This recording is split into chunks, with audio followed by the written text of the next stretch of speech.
រឿងដោះបំណុលជំពាក់ស្នេហ៍រស់ម្នាក់នេះគាត់មានឈ្មោះថាសទ្ធាថ្ងៃនេះគាត់បានចូលទៅហាងពេជ្រមួយកន្លែងដើម្បីទិញគ្រឿងពេជ្រមួយឈុតធំដើម្បីយកទៅធ្វើជាបណ្ដាការដល់គូសង្សាររបស់គាត់ដែលរងចាំរាប់ឆ្នាំបន្ទាប់ពីទិញបានហើយគាត់ពិតជាសប្បាយចិត្តណាស់គាត់បានមកឈរនៅខាងមុខស្រាប់តែមានស្ត្រីចម្លែកម្នាក់កំពុងតែឈរសម្លឹងមកគាត់ខណៈនោះដែរស្ត្រីចម្លែកនោះក៏បានស្ទុះឆក់យកអាប្រអប់គ្រឿងពេជ្រដ៏មានតម្លៃរបស់គាត់ហើយក៏រត់ទៅបាត់ចំណែកគាត់ក៏បានរត់ទៅតាមពីក្រោយដែរហើយក៏ស្រែកថាចោលនៅពេលដែលគាត់រត់បានឆ្ងាយនោះគាត់ក៏បានចាប់អោបស្ត្រីម្នាក់នោះខណៈពេលនោះស្ត្រីម្នាក់នោះក៏មានល្បិចមួយគឺថាស្រីប្រាប់អស់អ្នកផ្សារថាបុរសម្នាក់នឹងកំពុងតែបៀតបៀនគាត់ពេលនោះអ្នកផ្សារក៏បានស្រែកថាហេតុអីបានជាធ្វើអញ្ចឹងបានឱកាសល្អស្ត្រីម្នាក់នោះក៏បានរត់គេចខ្លួនបាត់ដោយសុវត្ថិភាពចំណែកសទ្ធាវិញសារតែខ្លួនគេគឺជាគ្រូបង្រៀនផងហើយម្យ៉ាងក៏គ្មានភ័ស្តុតាងអីផងនោះសារតែចោលបានរត់រួចខ្លួនពេលនោះគេក៏បានទៅដាក់ពាក្យបណ្ដឹងនៅកន្លែងប៉ូលីសតើពីរៀបរាប់តាមសាច់រឿងរួចមក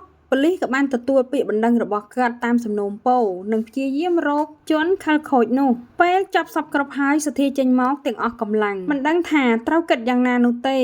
ក្តីសង្ឃឹមរបស់គេ 4-5 ឆ្នាំនេះត្រូវបានរលីសូន្យបន្ទាប់មកទៀតគេក៏បានចាក់ចេញពីប៉ុស្តិ៍ប៉ូលីសនោះដើម្បីតម្រង់ទិសទៅរកគូអនាគតរបស់គេជិះឡានបណ្ដើចេះតែគិតឃើញបណ្ដើ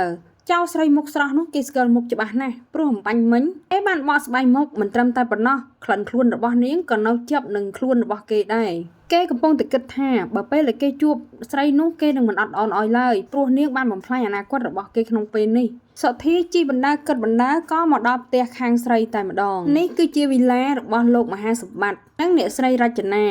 កូនស្រីរបស់គាត់មានតែម្នាក់គត់គឺឈ្មោះនាងរតនាកំពុងតែឈរចាំនៅមុខផ្ទះរលែកតែឃើញសទ្ធាភ្លាមក៏ស្ទុះទៅចាប់ដៃចាប់ជើងសទ្ធាអូសចូលទៅក្នុងតែម្ដងប្រាប់ថាបងប៉ាម៉ាក់នៅចាំបងយូរហើយពីអូដៃចូលទៅដល់ក្នុងប៉ាម៉ាក់របស់ចិន្តាក៏អង្គុយនៅចាំខាងក្នុងនោះតែម្ដងសទ្ធាបានចូលទៅដល់ក៏លើកដៃជម្រាបសួរលោកពូអ្នកមីងនឹងតែម្ដងពួកគេទទួលរាក់ទាក់ដូចជាធម្មតានោះទេខណៈពេលនោះពួកគេក៏កំពុងតែពិភាក្សាគ្នាពីរឿងមង្គលការហើយគួរបញ្ជាក់ផងដែរនេះគឺជាការសន្យាកាលពី5ឆ្នាំមុនគាត់បាននិយាយថាបើសិនជាសទ្ធាចង់បានកូនស្រីរបស់គាត់ក្នុងរយៈពេល5ឆ្នាំនេះគាត់បានឲ្យសទ្ធារកផ្ទះមួយកន្លែងជាវិឡាតូចល្មមមានឡានហើយមិនត្រឹមតែប៉ុណ្ណោះបណ្ដាការគឺលុយ$10000និងគ្រឿងពេជ្រមួយឈុតធំទៅទៀតផងបើសិនជាសទ្ធារកមិនបាននោះទេគាត់នឹងត្រូវផ្ដាច់ពាក្យកូនដោយគ្មានលក្ខខណ្ឌតែម្ដងព្រោះថាគាត់ត្រូវការឲ្យកូនស្រីគាត់បានប្តីអ្នកមានសំណុកសុខស្រួលបន្ទាប់មកទៀតពួកគាត់មិនបាននិយាយច្រើននោះទេគាត់បាននិយាយយ៉ាងដាច់អហង្ការថាមិនឲ្យសទ្ធាយកជាប្តីប្រពន្ធជាមួយនឹងកូនស្រីគាត់នោះឡើយគាត់បានបណ្ដេញសទ្ធាឲ្យចេញមកក្រៅគាត់ឈប់និយាយទៀតហើយរឿងមង្គលការពេលនោះចិន្តាក៏បានជួលដំណើរសង្សារចេញមកក្រៅទាំងយំរហេមរហាមពេលនោះសទ្ធាក៏បានលួងលោមថាធ្វើមិនទេអូននេះគឺជាការធ្វើប្រហែសរបស់បងឲ្យបងសុំទោសនៅការធ្វើប្រហែសមួយនេះពេលនោះដែរចិន្តាក៏មិនបាននិយាយអីនោះដែរបានត្រឹមតែយំខ្សឹកខ្សួលនិងអបសង្សារជាលើកចុងក្រោយបន្ទាប់ពីសទ្ធាបានចេញទៅផុតពេលនោះចិន្តាក៏បានដើរចូលទៅក្នុងពេលនោះឪពុកម្ដាយរបស់គេក៏បានឲ្យគេទៅអង្គុយជិតហើយថែមទាំងនិយាយថាឯងមិនបាច់យំអីទៀតទេចាប់ពីថ្ងៃស្អែកនេះតទៅឯងឈប់តាក់ទងជាមួយនឹងអាសទ្ធានោះក្រាន់តែរឿងបន្តិចបន្តួចកំពេចកំប៉ុកនេះយើងឲ្យពេលដល់ទៅ5ឆ្នាំវារកអីមិនបានហើយវាមកកុហកថាមានចោលប្លន់នៅឯណាពេលនោះបានប្រាប់ឲ្យកូនស្រីគាត់រៀបចំខ្លួនសារជាថ្មីដើម្បីទទួលបុរសដែលគាត់នឹងរៀបចំឲ្យក្នុងពេលឆាប់នេះដោយសារតែបុរសម្នាក់ហ្នឹងគេតាមស្នេហ៍ចិន្តានោះយូរណាស់មកហើយឥឡូវនេះគេបានទទូចសុំចូលស្ដីប៉ុន្តែដោយសារតែកូនស្រីរវល់ជាប់ពីវក់ជាមួយនឹងលោកគ្រូសទ្ធាពេលនោះគាត់ក៏បានសម្រេចចិត្តថាពេលផ្ដាច់ពាក្យពេលណាទៅគាត់ឲ្យគេចូលដណ្ដឹងកូនស្រីពេលនោះនេះចិន្តាបានត្រឹមតែគេយំតែប៉ុណ្ណោះចំណែកលោកគ្រូសទ្ធាវិញក៏ដល់ពេលវេលាត្រូវចូលបង្រៀនហើយទោះបីជាមានទុកយ៉ាងណាក៏ត្រូវតែទុកមួយឡើដែរពេលនេះការបង្រៀនសិស្សគឺជារឿងសំខាន់សម្រាប់ជីវិតគាត់ព្រោះថាគឺជាឆ្នាំដែលចូលសិក្សាដំបូងផងពេលដែលគាត់ចូលដល់ក្នុងថ្នាក់ភ្លាមគាត់ក៏ចាប់ផ្ដើមឃើញសិស្សមានភិនភាគប្លែកគាត់បានឃើញសិស្សស្រីម្នាក់នោះដូចជាធ្លាប់ស្គាល់លុះត្រាណាតែគាត់មើលយូរទៅគាត់ដឹងថានោះគឺជាស្រីចោដែលគាត់តាមរកមុខយូរហើយតែមួយអាទិត្យនោះទេប៉ុន្តែយូរសម្រាប់គាត់ដល់ទៅរាប់ឆ្នាំឯនោះខណៈពេលនោះដែរស្រាប់តែគាត់ក៏បានទៅបើកបញ្ជីមើលឈ្មោះសិស្សទាំងអស់នោះតើបគាត់ស្គាល់ថានាងមានឈ្មោះថាច័ន្ទកនិកាគ្រូដល់សង្ហាក៏បានគិតថាឈ្មោះក៏ពីរោះរូបរាងក៏ស្អាតសំណានាងមានចរិតបែបនេះសោះនោះគាត់ខំប្រឹងតបស្មារតីខ្លាំងណាស់ បើនឹងស្រែកឆឡភ្លាមក៏មិនកើតនោះដែរសុកចិត្តតបអារម្មណ៍ដោយសារតែទុកមុខឲ្យស្រីស្អាតយ៉ាងនាងគឺជាសិស្សឆ្នាំទី1នៃសាកលវិទ្យាល័យផងមិនចង់ឲ្យនាងខូចអនាគតនោះទេសុកចិត្តនិយាយប្រាប់ថាពេលចេញលេងត្រូវទៅជួបកាត់កុំខាននិយាយនៅចំពោះមុខសិស្សបែបនេះធ្វើឲ្យសិស្សផ្សេងបានសើចចំអកឲ្យតួស្រីរបស់យើងនិយាយថាកណិកាតើលោកគ្រូមានការអីដែរមើលទៅសង្ស័យណាស់លោកគ្រូសង្ហាផងម្នាក់និយាយបែបចំណែនជាមួយនឹង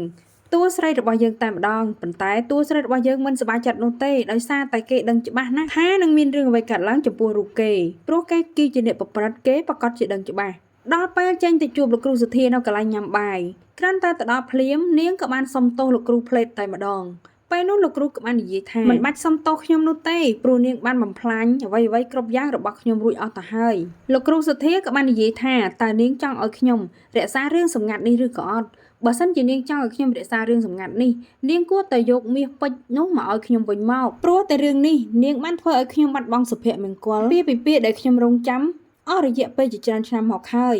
ពេលនោះនាងបានត្រឹមតែយំហើយនាងបាននិយាយថាគេមិនកុហកនោះទេលុយនោះគេបានចាយទៅលើម្ដាយឈឺអស់ទៅហើយពេលនោះសុធាបាននិយាយថាខ្ញុំមិនជឿនាងទេដោយសារតែពាក្យមិនជឿនេះទើបធ្វើឲ្យនាងក៏បាននិយាយទៅកាន់លោកគ្រូថាបើលោកគ្រូមិនជឿទេខ្ញុំអាចនាំទៅមើលគ្រួសាររបស់ខ្ញុំបានម្ដាយខ្ញុំពិតជាឈឺមែនហើយក៏ដោយសារតែលុយរបស់លោកគ្រូនឹងហើយទើបធ្វើឲ្យម្ដាយរបស់ខ្ញុំជា